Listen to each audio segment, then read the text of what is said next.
Welcome to Crash Course in Commercial Real Estate. We converted our in-house training program to a podcast to teach you prospecting, negotiation, business planning, and other fundamental skills to become a successful commercial real estate agent. And now, here's your host, Brady Collier. Welcome back. This is Commercial Real Estate Training, and I am here with Shannon and Graham. Welcome. On this episode, I'd like to talk to you about the process of managing your deals. So, for example, we just talked about listing and bringing assets to the market. On this, I want to talk to you about your pipeline. And I love the analogy when it comes to deal management of the pipeline. So you just think about a pipe, and there's what goes into the pipe, things flowing through a pipe, and what comes out of the pipe on the other end. So that's why we call it pipeline. And there's even softwares out there for pipeline management and managing the flow of your deals and the work that goes. And so I'm going to run through the overview of what that pipeline looks like. It starts with prospecting, and we have 2 or 3 whole videos just on the prospecting process and making those phone calls. So if you think about prospecting is on this side of the pipe, and that's how you're stuffing the pipe all the time with new businesses. You're always calling on new people, adding deals to your inventory. If you're a listing agent, you want a lot of inventory so other people are taking off the shelf. If you're representing tenants, you're always prospecting on new tenants to be representing. If you're a landlord rep, same thing. So there's prospecting. And I told you in another video that we recently did that I was talking to an agent who's doing $150 million a year of volume. I don't know what commission is associated with that, but 60, 70 deals.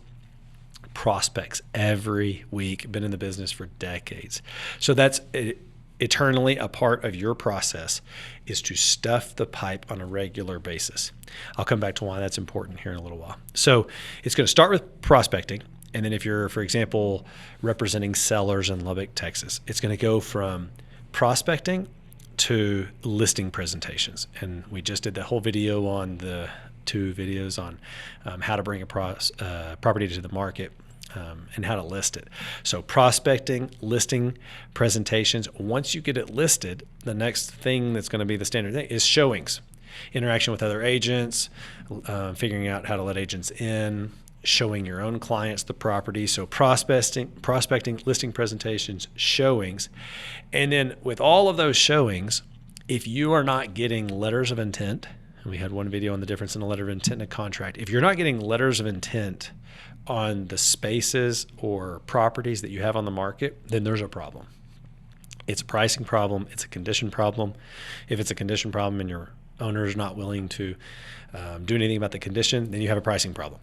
Either way, if you're getting lots of showings on, say you have a space for lease in a shopping center and you're watching all the other shopping centers, they're all filling up and yours is sitting on the market, not getting showings, not getting letters of intent, you probably have a pricing problem and you're not competitive. And you have to adjust those things because you have to get showings and you have to get more visibility to your listings. So prospecting, bringing listings to the market, getting showings. And then there is the process of negotiating the letters of intent and negotiating the contract.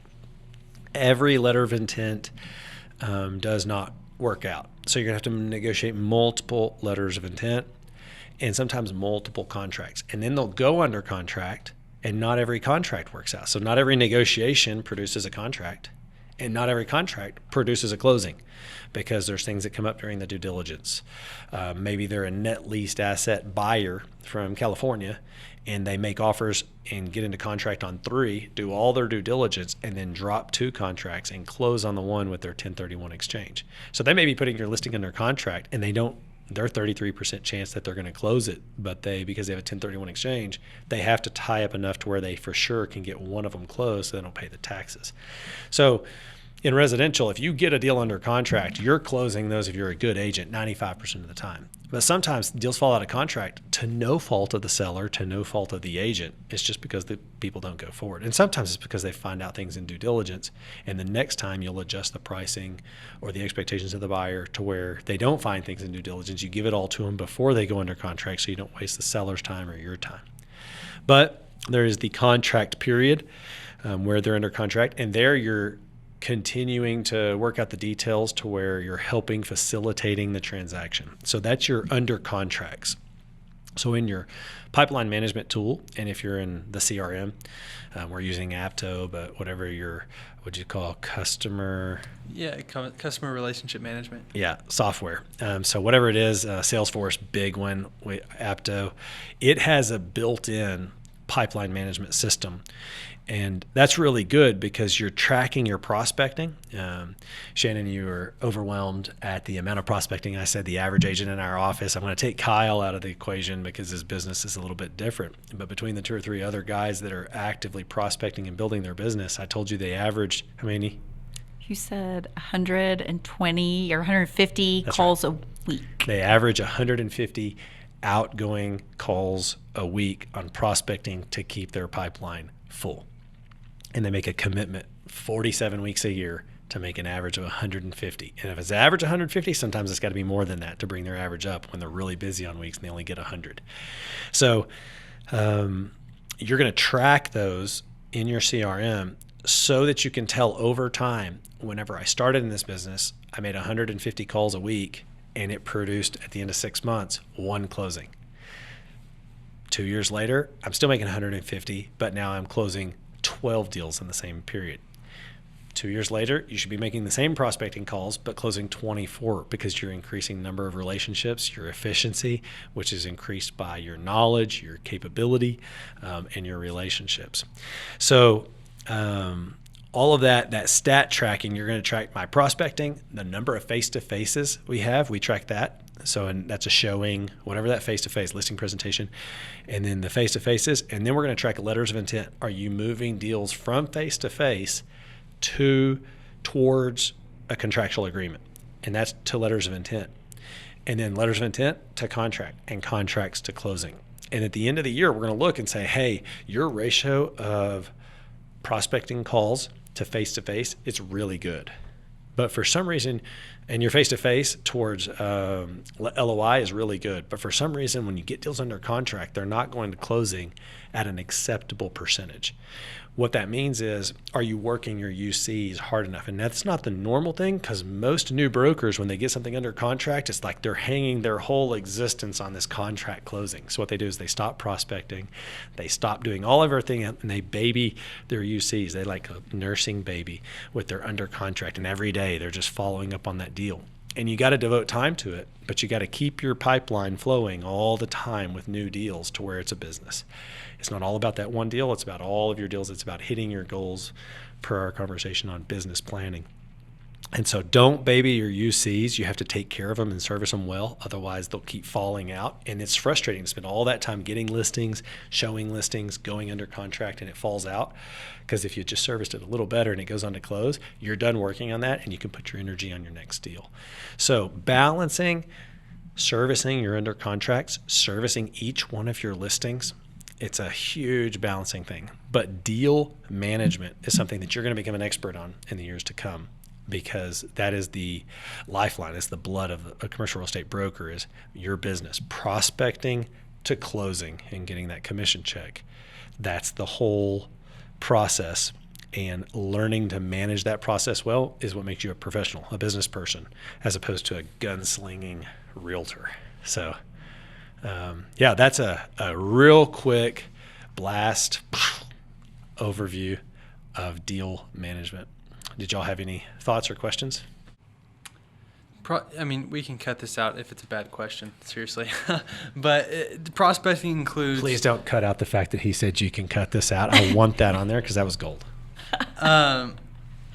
Prospecting includes, you know, if you're representing a landlord, tenants that could or buyers that could come purchase this landlord's property, or it also includes landlords or owners that you want to list their property. It includes both of those? Yeah, it totally depends on what your business is. If your business is leasing, if your business is tenant rep, if your business is landlord rep. In commercial real estate, we've talked about the different types. There's multifamily, office, retail, and even within retail, there's landlord rep, tenant rep, and they're selling retail buildings that are vacant for people. And tenant reps don't normally sell buildings that are vacant. Well, landlord reps don't normally sell. So Prospecting is calling on whomever your ideal client is, because we talked about in the business planning, identifying my ideal client. Because you said in the prospecting, we're going to talk about this tomorrow in the prospecting videos, I can't, 150 people a day, that's an obscene number of people. How am I going to generate that many leads to follow up on?